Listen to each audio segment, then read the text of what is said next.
अस्सलामुअलैकुम जी dear students, क्या हाल चाल है। उम्मीद है आप सब खैरियत से होंगे।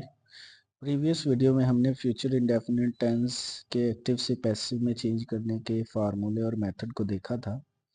तो इस वीडियो में हम इंशाल्लाह फ्यूचर कंटिन्यूअस टेंस के एक्टिव से पैसिव में चेंज करने के मेथड और तरीके को देखेंगे।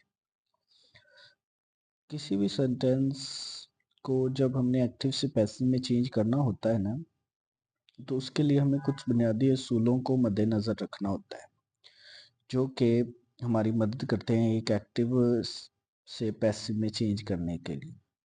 कुछ बुनियादी असूल कह लें, कुछ बुनियादी बातें कह लें जिनको हमें फॉलो करना पड़ता है। वो बुनियादी असूल या बातें क्या हैं, उनको डिस्कस करते हैं। जो सबसे पहली बात है वो ये है कि जो हमारे पास सेंटेंस दिया होता है ना कि उसको हमने एक्टिव से पैसिव में चेंज करना है, तो सबसे पहले हमें उसमें से मफूल तलाश करना होता है और उसे फाइली हालत में बदल कर फ़िक्रे के शुरू में लगा देना होता है। ये सबसे पहला काम करना होता है। उसके बाद जो हमने दूसरा काम करना होता है वो ये होता है कि हमने कोई ना कोई इमदादी फ़ेल लगाना होता है और हर टेंस का कोई ना कोई इमदादी फ़ेल होता है। यानी सब्जेक्ट लगाने के बाद जिसको हमने मफ़ूल को ऑब्जेक्ट को सब्जेक्टिव केस में बदला था, वो लगाने के बाद हमने कोई हेल्पिंग वर्ब लगाना है, इमदादी फ़ेल लगाना है। तीसरा काम जो करना होता है वो ये होता है कि इमदादी फ़ेल के बाद हमने अपना V3 लगानी होती है, यानी वर्ब की तीसरी फॉर्म लगानी होती है। और जितने भी एक्टिव से पैसिव में हम चेंज करते हैं सेंटेंसेस को, पैसिव वॉइस में हम थर्ड फॉर्म का इस्तेमाल करते हैं। इसके बाद जो अगली बात है कि हमने वर्ब की थर्ड फॉर्म के बाद हमने बाय लगाना होता है। क्या लगाना होता है? बाय लगाना होता है। लेकिन कुछ अल्फाज हैं कि उनके साथ बाय नहीं बल्कि कुछ और लगता है, जैसा कि नाउन है और मैरिड वर्ड है, तो इनके बाद हमेशा टू लगता है, बाय नहीं लगता। इसी तरह प्लीज्ड और डिसप्लीज्ड है, तो इनके बाद विद लगेगा, बाय नहीं लगेगा। इसी तरह एक लफ्ज़ है सरप्राइज्ड, तो इसके बाद हमेशा एट लगेगा बल्कि बाय नहीं लगेगा। ठीक हो गया। जो पांचवी बात है वो ये है कि ये तब्दीलियां करने के बाद हमने जो एक्टिव वॉइस का फाइल होता है उसे ऑब्जेक्टिव केस में बदल कर फिक्रे के एंड पर लिख देना होता है। ठीक है, बाय के बाद लिखना होता है। ठीक है। और अगला जो काम करना होता है वो हमने ये करना होता है कि ये सारी तब्दीलियां करने के बाद सपोज अगर एक्टिव वॉइस के सेंटेंस का कोई हिस्सा बच जाता है, ठीक है, तो उसको हमने पैसिव वॉइस के जुमले में एंड पर वैसे का वैसे ही लिख देना है। सब्जेक्ट के बाद हमने वैसे का वैसे ही लिख देना होता है, उसमें कोई चेंज नहीं करनी होती थी। ये कुछ बुनियादी बातें थी जिनको हमने फॉलो करना होता है जब हम एक सेंटेंस को एक्टिव से पैसिव में बदलते हैं। आगे चलते हैं।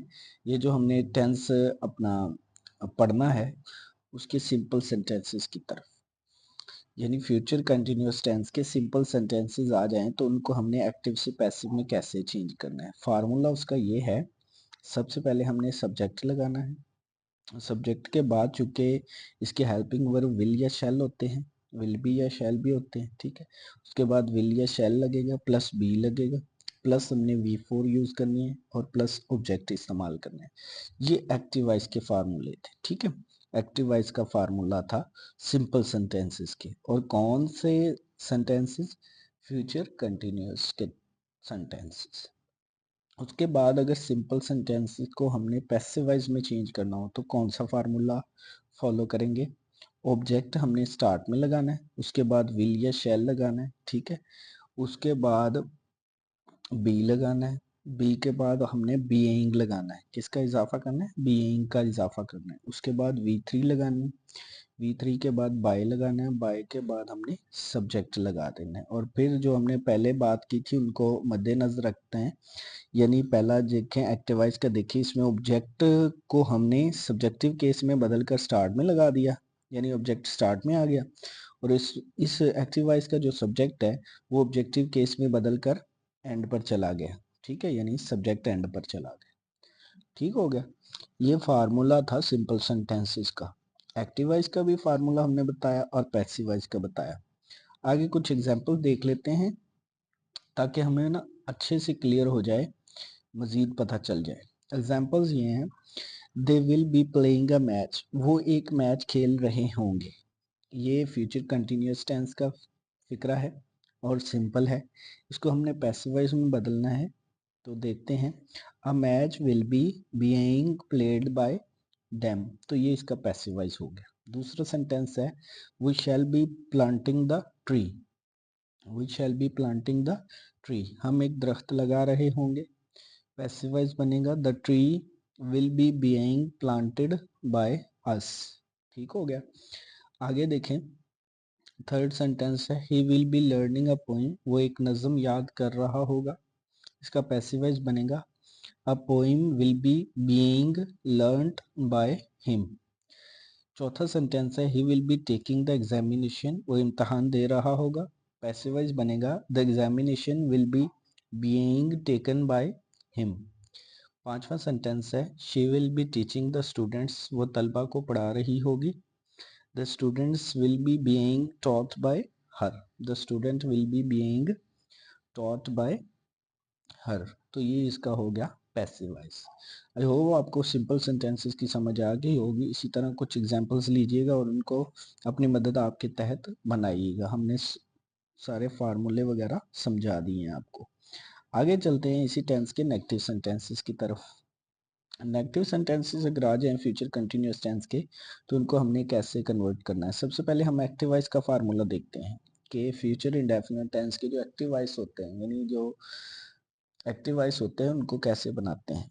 उसका फार्मूला ये है, सबसे पहले हमने सब्जेक्ट लगाना होता है, सब्जेक्ट के बाद विल या शैल, ठीक है, उसके बाद नॉट, उसके बाद बी लगना है, उसके बाद V4 और V4 के बाद ऑब्जेक्ट। यानी जो नॉट है ना, वो विल या शैल, नॉट जो है वो विल बी या शैल बी के दरमियान में लगना है। ठीक है, पहले विल या शैल आएगा अकॉर्डिंग टू सब्जेक्ट, उसके बाद नॉट आएगा, उसके बाद बी आएगा।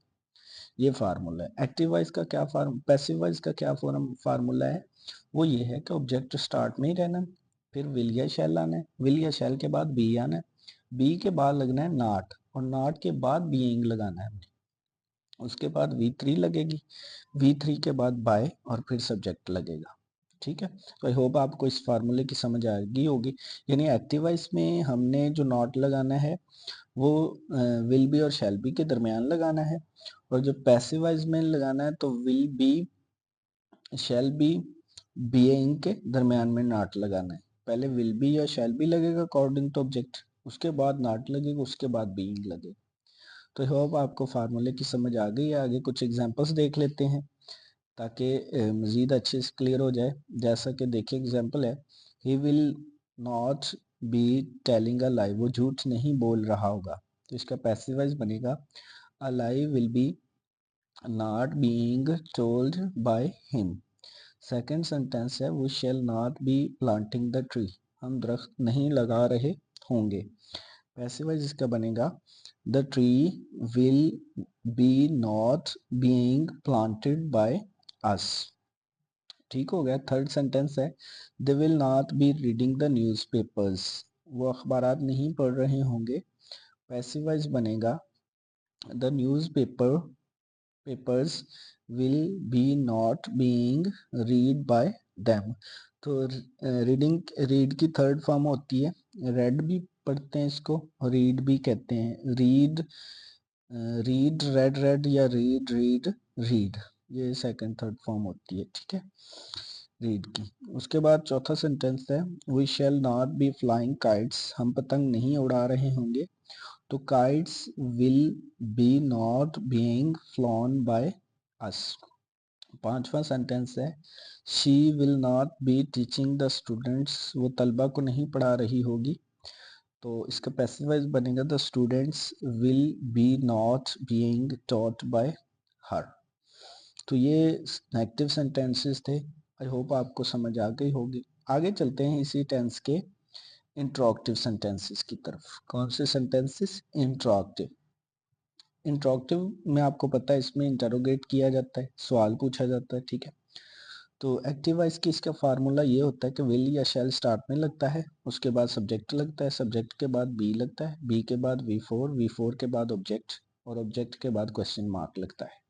ये इंट्रोगेटिव का एक्टिव वॉइस का फार्मूला है। और पैसिव वॉइस का फार्मूला क्या होगा जी, जब पैसिव में बदलेंगे तो कौन सा फार्मूला है, वो ये है, विल शैल स्टार्ट में ही रहना है, उसके बाद बी लगना है, उसके बाद ऑब्जेक्ट लगना है, ऑब्जेक्ट के बाद बीइंग लगना है, और बीइंग के बाद V3 लगनी है, V3 के बाद बाय के बाद सब्जेक्ट, सब्जेक्ट के बाद क्वेश्चन मार्क लगता है। ठीक, ये फार्मूला है इंट्रोगेटिव सेंटेंसेस का, पैसिव वॉइस का। ये फार्मूले थे, आई होप आपको समझ आ गई होगी। आगे कुछ एग्जाम्पल देख लेते हैं। जैसा कि एग्जाम्पल्स हैं हमारे पास, पहली एग्जाम्पल है, will they be playing a match, क्या वो मैच खेल रहे होंगे, तो पैसिव वॉइस बनेगा will be a match being played by them.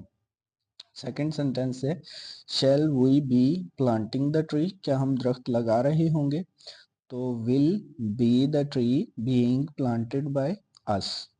Third sentence है, will he be learning a poem, क्या वो एक नज़म याद कर रही होगी, पैसिव वॉइस बनेगा will be a poem being learned by him. ठीक है, तो चौथा सेंटेंस है, he will he be taking the examination, क्या वो इम्तहान दे रहा होगा, तो पैसिव वॉइस बनेगा will be the examination being taken by him. पांचवा सेंटेंस है, will she be teaching the students, क्या वो तलबा को पढ़ा रही होगी, पैसिव वॉइस बनेगा will be the students being taught by her. तो आई होप आपको एग्जांपल्स के साथ इंट्रोगेटिव की भी समझ आ गई होगी। आगे चलते हैं इसी टेंस के डबल इंट्रोगेटिव सेंटेंसेस की तरफ। ठीक है, डबल इंट्रोगेटिव सेंटेंसेस का जो एक्टिव वॉइस का फार्मूला होता है ना, वो ये होता है कि WH स्टार्ट में, WH एलिमेंट स्टार्ट में लगना है, उसके बाद विल या शैल हेल्पिंग वर्ब, उसके बाद सब्जेक्ट, सब्जेक्ट के बाद बी लगना है, बी के बाद V4, V4 के बाद ऑब्जेक्ट, ऑब्जेक्ट के बाद क्वेश्चन मार्क। ये एक्टिव वॉइस का फार्मूला था। तो इसके पैसिव वॉइस का फार्मूला ये होता है कि WH जो एलिमेंट है वो स्टार्ट में ही रहता है, उसके बाद विल या शैल, विल या शैल के बाद बी, बी के बाद ऑब्जेक्ट, ऑब्जेक्ट के बाद बीइंग, बीइंग के बाद V3, V3 के बाद बाय के बाद सब्जेक्ट, और एंड पर क्वेश्चन मार्क लगना होता है। तो आई होप आपको फार्मूले की समझ आ गई होगी। आगे कुछ एग्जाम्पल डिस्कस कर लेते हैं। जैसा कि पहली एग्जाम्पल है, देखें, When will they be playing a match, वो कब मैच खेल रहे होंगे। ठीक है, तो इसमें when जो है वो WH एलिमेंट है। ठीक है, तो इसकी पैसिव वॉइस बनाएंगे, बनेगा when will be a match being played by them। Second sentence है, why shall we be planting the tree, तो why will be tree being planted by us, ये इसका पैसिव वॉइस हो गया। थर्ड सेंटेंस है, where will he be learning a poem, वो कब कहाँ एक नज़म याद कर रहा होगा, तो पैसिव वॉइस बनेगा where will be a poem being learned by him. चौथा सेंटेंस देखें, why will he be taking the examination, वो कब इम्तहान दे रहा होगा, वो क्यों इम्तहान दे रहा होगा, वाई क्यों, तो पैसिव वॉइस बनेगा why will be the examination being taken by him. पांचवा सेंटेंस है, when will she be teaching the students, वो तलबा को कब पढ़ा रही होगी। ठीक है, तो इसका पैसिव वॉइस बनेगा when will be the students being taught by her. तो होप आपको इसकी अच्छे से समझ आ गई होगी। ये चारों टाइप्स के जो सेंटेंसेस होते हैं फ्यूचर कंटिन्यूअस टेंस में, वो हमने डिस्कस कर लिए हैं। तो आई होप आपको अच्छे से समझ आ गई होगी। अगर आपको अच्छे से समझ आई है, वीडियो पसंद आई है, कुछ सीखने को मिला है, तो काइंडली वीडियो को लाइक, शेयर और चैनल को लाजमी से सब्सक्राइब कर लें। तो मिलते हैं आपसे अगली वीडियो में, जिसमें हमारा टॉपिक होगा फ्यूचर परफेक्ट टेंस, और हमारी जो पैसिव वॉइस की सीरीज़ है उसका आखिरी टेंस होगा। ठीक है, तो तब तक के लिए अपना ख्याल रखिएगा। अल्लाह हाफिज़।